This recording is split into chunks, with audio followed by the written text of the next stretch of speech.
वारी म्हणजे महाराष्ट्रात साजरा होणारा एक मोठा सणच आणि हा सण म्हणजे फक्त हरिनामाचा गजर आणि निस्सिम भक्ती. वारी म्हणजे महाराष्ट्रातील विविध गावांपासून सुरू होऊन पंढरपूर येथे संपणारी एक सामुदायिक पदयात्रा. वारी ही महाराष्ट्रातील एक धार्मिक व सांस्कृतिक परंपरा आहे आणि आता सर्वांना ध्यास लागला आहे तो आषाढी वारीचा. वारकरी संप्रदायामध्ये आणि हिंदू धर्मामध्ये आषाढी एकादशीचे अतिशय महत्त्व आहे. ही एकादशी भगवान विष्णूंना व त्यांचेच अवतार असणाऱ्या विठुरायाला समर्पित केली जाते. याच आषाढी एकादशीला देवशयनी एकादशी असेही म्हणतात.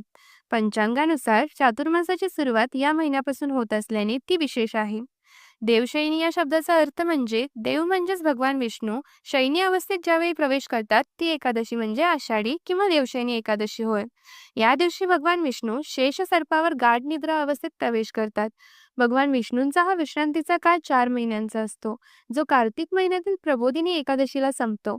त्या एकादशीला कार्तिकी एकादशी असे म्हणतात. पंढरपूरची वारी हा वारकरी संप्रदायाचा मुख्य आचारधर्म होय. पायी केल्या जाणाऱ्या पंढरीच्या वारीची परंपरा बरीच जुनी आहे. 13व्या शतकात ही परंपरा असल्याचे उल्लेख सापडतात. संत ज्ञानेश्वरांचे वडील विठ्ठल पंत यांनी आषाढ आणि कार्तिकी वारी सुरू केली. संत तुकाराम महाराज यांच्याही कुटुंबात वारीची परंपरा होती. विठ्ठल भक्तांमध्ये वारीला खूप महत्त्व आहे आणि किंबहुना वारकरी हे नावच वारीमुळे पडले आहे. रामकृष्ण हरी.